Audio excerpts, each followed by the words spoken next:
Este caso, temperatura alta por la recirculación a mediodía, plantas deshidratadas, clorosis, desuniformidad, plantas pequeñas y otros cuantos problemitas ahí. Conjuntamente con la ingeniera de la finca, analizamos las causas, los problemas, los errores, planteamos una fórmula de fertirriego y otras soluciones adicionales de recirculación, de enfriamiento, de mejorar la fuente de fertilizantes, de mejorar las dosis y otras cosas que ya yo no me acuerdo. El tema es que el cultivo se mejoró y es un cultivo muy bonito y muy exitoso. ¿Cuánto produce? No lo sé, la ingeniera sabrá. También tiene cultivos en suelo, y esto es hidroponía. Tal vez no sé si sea más o menos, pero estos son casos exitosos. Hemos sacado muy buena producción y que vaya a visitarlos porque no he podido ir. Esas son cosas bonitas, porque eso sucede cuando se trabaja en equipo con el agricultor. Porque si una persona que a la distancia impone y dice y hagan y si no yo no respondo, así no funciona. Esto es en sinergia y teniendo en cuenta, nadie sabe más de su cultivo que los mismos agricultores, sea el campesino, sea el administrador, sea el capataz, sea el ingeniero agrónomo, sea el doctor, porque también trabajamos con doctores de PhD, de centros de investigación, el que sea. Nadie sabe de esos cultivos más que ellos, porque ellos están todos los días viendo las plantas, analizando los problemas, tomando decisiones, y si esto no funcionó. Nosotros, me refiero a nosotros como una compañía de consultoría que somos de fertirriego y de sistemas de riego y de tecnificación, nosotros solamente somos unas abejitas que vamos llevando el panal de un lado a otro, compartiendo esas buenas experiencias, y eso es lo que estamos haciendo aquí. Y aprendiendo de los agricultores. Este es otro caso bonito. Cultivo de cacao Magdalena Medio en Santander. Este es un proyecto grande de 1.200 hectáreas de cacao. Señor. Me da curiosidad cuál era el problema que presentaban las plantas de albahaca. Bueno. Fertilizaciones y otros. Tenía muchos problemas. Primero, a nivel de fertilización, la fórmula de pronto no era la ideal, porque se venía de una fórmula de suelo y se pasó a hidroponía y las condiciones son totalmente diferentes. Las fuentes de los fertilizantes no eran las adecuadas, tanto las fuentes, las dosis. Tercero, la circulación y la oxigenación del agua no era la adecuada. Cuarto, había mucho tiempo del agua dentro de las tuberías que se calentaba demasiado el agua y esa alta temperatura bloqueaba también la asimilación de nutrientes y otras que no recuerdo, pero esas eran como las más importantes. Un cultivo de cacao Magdalena Medio de 1.200 hectáreas, ya hay sembradas 600. Se montó un sistema de fertirriego de 3 hectáreas. ¿Por qué? Porque el sistema de fertirriego de 3 hectáreas, ¿por qué no en las 600? Porque los socios, los productores, los técnicos, muchas personas dicen lo siguiente, les voy a leer para que después no digan que yo inventé. Dicen esto: el potencial de productivo de ese suelo vega, que es suelo plano, le llaman vega y las ondulaciones le llaman loma, ese potencial productivo de ese suelo es tan alto que el nivel de incremento de la producción de un sistema de fertirriego no va a permitir la recuperación del sistema, de la inversión. Como quien dice, ese sistema de fertirriego no se paga. Como quien dice, déjeme el cultivo ahí quietico, no me venga a hablar de riego, de fertirriego. Yo con mi cultivito y mi lluvia, yo saco buena producción y voy a estar a gusto. Ese suelo es buenísimo. No hablemos de riego. Esto es el mundo real. A esto nos vivimos enfrentados todos los días. Entonces, ¿qué pasa aquí? ¿Qué dirían ustedes? Pues lo que siempre tenemos que decir, montemos un ensayo, hagámosle, permítanos demostrar, permítanos enseñar. Entonces logramos montar un ensayo pequeño de 3 hectáreas, un sistema de tecnología media, automático, muy sencillo, muy simple, un sistema de inyección sencillo, bombeo, filtrado, tanque A y B para todos los nutrientes en todos los riegos y a ver qué pasa. ¿Qué pasó? Este ensayo se montó con el fin de observar el desarrollo y el comportamiento de las plantas con el fertirriego y ver su viabilidad técnica y económica.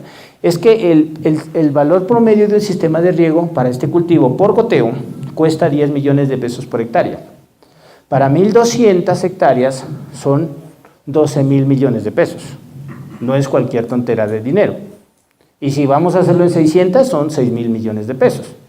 Eso es solo el riego. Luego hay que hacer unos reservorios y hay que hacer unas energías eléctricas y unos bombeos. Conclusión, es un proyecto de 12.000 millones, pasamos cerca a los 18.000, 19.000 millones de pesos. Por eso se montó el de 3 hectáreas. ¿El de 3 hectáreas cuánto costó? No costó 10 por 30, 10 por 3, no costó 30, porque en un área pequeñita el sistema más costoso. Costó 50 millones, pero ya era una inversión racional para una finca de este tamaño. Con el fin de qué va a pasar, cómo vamos a ver la viabilidad técnica del cultivo, qué vamos a encontrar, qué experiencias vamos a tener en el diseño, en la implementación, en el manejo, en el monitoreo, en el mantenimiento. Veamos las ventajas y desventajas. Si nos equivocamos, nos equivocamos en 3 hectáreas y no en 600, no en 1.200. Eso lo montamos con ese fin. Y verificar, este es importante. Alguien dijo, de los duros de allá, dijo esto: el suelo de loma definitivamente no es apto para este cultivo. La loma es como el 40% del área de esa finca, y dijeron, sembraron en loma, bueno, al inicio unas lomas, en un verano de diciembre, enero, febrero, el 40, 50% de las plantas, el 60% de las plantas se murieron, con 2 meses que no hubo lluvias frecuentes. Y entonces dijeron, y con el fertirriego, pues ni hablemos de eso. Si en Vega decimos que eso no sirve, ¿para qué hablamos de loma? El loma no es apto para el cultivo de cacao. Como quien dice, esa platica de esa tierrita de la loma está embolatada. Los socios dicen, nos vendieron ese proyecto diciendo que eran 1.200 hectáreas y mentira, solamente son 600, 700 de Vega. ¿Y ahora qué vamos a hacer con esas lomas? ¿Quién nos va a comprar esa tierra? Se perdió esa platica. ¿Qué harían ustedes? El ensayo, acuérdense de la palabra mágica, el ensayo.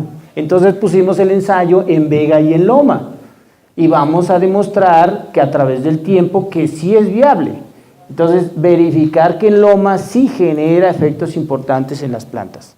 Obviamente, ustedes consideran que la producción y el rendimiento que vamos a tener en el cacao en Loma va a ser igual que en Vega, va a ser igual que en Loma. Vega es un suelo franco arcilloso, alta capacidad de intercambio catiónico, alta retención de humedad. El problema de la Vega es que cuando llueve hay que drenar, pero si paso 2 meses de verano, las plantas se ponen más bonitas porque el suelo se empieza a oxigenar. En la Loma es un suelo pedregoso, baja capacidad de retención de humedad, baja capacidad de intercambio catiónico, 5 veces menor, un suelo pobre nutricionalmente, pobre físicamente. ¿Ustedes creen que con un sistema tecnificado fertirriego con buen manejo técnico, el rendimiento de Loma y Vega va a ser igual? ¿Va a ser igual? Tal vez sí, tal vez no. Yo creía que no. No va a ser igual la producción en Vega que en Loma. En Loma, para mi concepto, va a ser menor. Pero yo sí creo que sí va a recuperarse la inversión de un sistema de riego. ¿Y qué hemos visto? Ahora vamos a ver algunas cosas que hemos visto. Se hizo análisis de suelos con 2 métodos. El método tradicional de análisis de suelos consiste en que al suelo en el laboratorio le aplican unas soluciones químicas extractoras y les traen todos los nutrientes y digamos todo el total que tiene el suelo. Eso se llama el método convencional. Y los resultados están aquí. Ejemplo, nitrógeno 40 partes por millón, 27, 200, 500, calcio 3600, etc. Y a la misma muestra le hicimos un análisis de suelo de elementos disponibles de la solución del suelo. El que sabe de eso me entiende, y si no, pues explicamos. Elementos disponibles es que ya no le aplicamos esas soluciones químicas extractoras al suelo para calcular los nutrientes, sino que le aplicamos agua destilada. Se aplica agua destilada, se les trae esas soluciones, elementos nutritivos del suelo, y se miden. Y este es el resultado, la misma muestra del suelo. Este es el total, el disponible. Nitratos, 40 y disponible 20 en La Vega, en La Loma, 71 y disponible, tal vez dice 15 ahí. El potasio, 577 versus 17, 335 versus 30 partes por millón. ¿Cuál es más real para la planta? El disponible. Este es realmente el que está sujeta a la nutricional. Entonces ahí mi invitación es a que avancemos a cambiar la metodología de análisis de suelos. Ya no sigamos confiando en los métodos tradicionales, convencionales. Ejemplo, el calcio. Este calcio de 3.600 partes por millón, usted va a un nivel de referencia y dice, uy, tengo buen calcio. La recomendación del laboratorio es no aportes calcio. No pongas calcio que tienes buen calcio en el suelo. ¿Sí, señor? La diferencia del precio de los dos. Sí, este tal vez valga 120.000, este 130.000 pesos, unos 10.000 pesos. Y los laboratorios, pues como tienen sus buenas actividades comerciales, le llaman combo o el kit. El kit se lo hacen como por el 70% de la suma de los dos. En este caso, tal vez los dos son alrededor de 300.000 pesos los dos. El calcio, ¿para qué aplicamos calcio si hay alto? Dice el laboratorio. Y en el disponible, bajito, 45. Aquí había poquito y aquí también poquito. Aquí, ¿qué era? Aplica calcio y aquí no apliques calcio. Entonces hay que avanzar en esa parte. Y esos son datos que tenemos de otras fincas también, similares comportamientos. Entonces aquí nosotros hicimos un plan nutricional de fertirriego en base a estos elementos disponibles, no al total. ¿Por qué? Porque realmente esto es lo que la planta cuenta para su nutrición. Este es un ejemplo de un plan nutricional. Los análisis de suelos en esos niveles disponibles, los disponibles, tenemos unos niveles de referencia, alto, medio, bajo. ¿De dónde salen esos niveles de referencia? Cosa difícil encontrar eso. Sale de su experiencia, de su aprendizaje, de su práctica. Nosotros buscando, analizando, mirando muchas cosas con el personal técnico de la finca, encontramos unos niveles de referencia. Y vamos a trabajar con esos y entonces ya vemos cuáles están altos, medios, bajos, las relaciones entre los nutrientes y de acuerdo a eso planteamos un plan nutricional de unidades de fertilización de acuerdo al análisis de suelo y a los requerimientos nutricionales. Hay un tema en nutrición que se llama absorción de nutrientes. Es cuánta cantidad de nutrientes requiere la planta para producir X rendimiento. Aquí los rendimientos de cultivo de cacao en los cultivos silvestres de Colombia, de los pequeños productores, son 300 kilos por hectárea año, 500, 700, 1000, uno bueno. Aquí estamos hablando de una meta de 2.500 kilos por hectárea año. Alguien dirá, no, eso yo saco 3.000, qué bueno, que nos enseñe. Aquí estamos hablando de una meta alta. Para esta meta alta, ojo, normalmente el cacao se siembra cada 4 por 4 metros, son más o menos 100 entre 4, 2.5, 25 por 25, 800, 900, 1000 plantas por hectárea, hasta 1200. Aquí tenemos este ensayo con una densidad doble. Densidad doble es que tenemos 2000 plantas por hectárea. Entonces, los requerimientos nutricionales o la absorción de nutrientes es el doble a lo que está en la literatura, porque tenemos el doble de planta. No podemos decir, oye, pongo 2000 y le voy a poner la comida de 1000. Todo eso hay que tenerlo en cuenta. Y eso hicimos un plan de nutrición, que es esto, luego se combinan los fertilizantes, las fuentes, para encontrar las dosis que necesitamos, luego se calculan las cantidades a aplicar por cada tanque, de acuerdo al sistema de fertirriego, tanque A, tanque B. Aquí todos los nutrientes se aplican en todos los riegos. No es que un día pongo el calcio, otro día el fósforo, otro día el azufre, y los jueves, oye, cacao, el jueves no me pidas calcio porque es que no comes calcio o no necesitas calcio. Todos los riegos, todos los nutrientes, durante todo el tiempo. Si voy a regar 2 horas, 2 horas inyectado. Si riego 1 hora, 1 hora inyectado. ¿Y de qué depende cuándo riego? De la humedad del suelo, de las lluvias. Aquí viene un problema complejo. Alguien me decía, esta semana tenemos, todo este mes hemos tenido lluvia, todo el mes. Y como estamos haciendo por fertirriego y no, la humedad del suelo está húmedo, el suelo está húmedo, no hay chance de regar, no necesita regar. Entonces, la comidita de ese mes se embolató. ¿Qué hacemos? Normalmente se aplica edáficos. La gente dice, no, pues apliquémosle un refuercito granulado al suelo. Y cuando empezamos a mezclar fertirriego con granulado al suelo, estamos perdiendo las ventajas del fertirriego, porque el fertirriego son abonos más solubles de mayor eficiencia agronómica. Se puede hacer, pero no es lo ideal. ¿Qué hacemos en este caso? Alguien me diga, por favor, si todo el mes llovió, ¿qué hacemos? Que no sea fertilización edáfica. Así sea una vez a la semana, en una lámina pequeña, aplicamos los nutrientes de esa semana. Eso se llama fertigar. No estamos fertirrigando, estamos fertilizando a través del sistema de riego por goteo, con fertilizantes solubles de mayor eficiencia agronómica, que se aplican de manera más eficiente, más uniforme, más asimilables, y con grandes beneficios para la planta que van a dar frutos en calidad y en producción y en rendimiento. Entonces, alguien me dijo, pero usted está loco, ¿cómo va a regar si está lloviendo? No estamos regando, estamos fertigando. Entonces aquí hay un caso exitoso que más adelante lo veremos, un cultivo de té en Tanzania, que un loco hizo eso y sacó 40% en una variedad y en otra variedad sacó 60% más de rendimiento por cambiar el método de aplicación.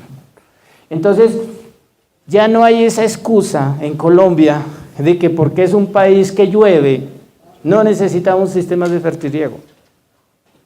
En Urabá el banano tiene diciembre, enero y febrero, verano. Esos 3 meses de verano los cogen a los bananeros y les dan 3 vueltas y pierden el año.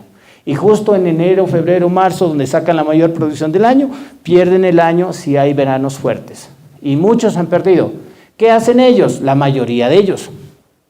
Tienen unos sistemas de riego supremamente grandes, unos monstruos de equipos de riego. El 10% de la área tiene riego, son más o menos 38.000 hectáreas, habrán unas 3.500, 3.800 hectáreas que tienen riego y lo usan solamente esos 3 meses, diciembre, enero y febrero, para echar agua. Ellos siguen aplicando el granulado al suelo y se usan para echar agua. Yo lo he aprendido de los agricultores. Un bananero, un Urabá, me dijo, ingeniero, ya entendí qué es lo que hacemos nosotros. Aquí en banano no hacemos sino echar agua. En tema de riego hay 3 conceptos. El primero, echar agua. Echar agua es regar como Dios nos ayude, de cualquier forma, llegue o no llegue el agua, no importa cuánto reguemos, no importa cuánto nos cueste, hay que echar agua. No nos preocupamos de uniformidad, de eficiencia, de presiones, de caudales, de lámina de BT, eso no sé, ¿qué será? Balance hídrico, de eso no me hable, echemos agua. Entonces, como todo el año pasó el sistema sin regar, llegó noviembre y diciembre, empezaron a mover los fierros, los aspersores, las bombas, todo el sistema desvalijado, empiezan tuberías rotas, aspersores, líos, pleitos, y cuando ponen a punto el sistema, ya se acabó el verano. Eso es típico de esa región porque 9 meses el sistema estuvo en desuso y nadie le dolió nada porque ese sistema se roban los aspersores, se rompan, no se arreglan tubos porque no se prende, 9 meses no se prende. Entonces se echa agua. Segundo concepto, regar. Regar es un término más técnico. Regar es calcular láminas de riego, calcular balance hídrico, calcular retenciones de humedad, una prueba de infiltración. Oye, puedo regar solamente a tanto tiempo de riego porque si sigo regando la humedad, la infiltración se me va a perder hacia abajo de la superficie de raíces. Regar son muchas cosas técnicas. Entonces les cuento, de los sistemas de riego de Colombia, el 90% echan agua. Llámese... hagamos a un ladito la floricultura, hablemos del resto, hortalizas, palma, caña, banano, es echar agua. Un 10%, un 5, 8, 10% tal vez, hacen riego, aplican riego, un poco más técnico, más cálculos, más ingeniería, se preocupan por la energía, se preocupan por la lámina, calculan EBT, tienen una estación meteorológica, miden la humedad del suelo, hacen las cosas técnicas. Y muy poquitos, hemos hecho un lado la floricultura, muy poquitos hacen fertirriego, técnicamente bien hecho. Y del tema que estamos hablando es fertirriego. Entonces, cuando ustedes vayan, y ya sé que están en el mundo real, hay muchísimo, muchísimo por hacer. Entonces, nosotros en el país estamos acostumbrados a echar agua, poquitas personas, pocos sistemas de riego riegan técnicamente bien y pocos un fertirriego bien manejado. Entonces, yo hace 20 años o 23 años que empecé a trabajar en este tema, un colega mío muy experimentado, yo lo veía a él como mi papá, y me decía, en riego ya no hay nada que hacer, en riego ya está todo dicho, no hay nada nuevo. Y yo con esas ganas de aprender. Y desde ese tiempo no he parado de aprender. Y no hemos parado de hacer cosas nuevas y diferentes y mejores. Porque a veces la gente piensa que, como el colega pensaba que, ojalá que ya haya cambiado de opinión.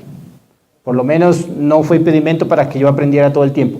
¿Y qué hay que hacer? Hay muchísimo, muchísimo por hacer en el tema de fertirriego. Sigamos terminando este ejemplo.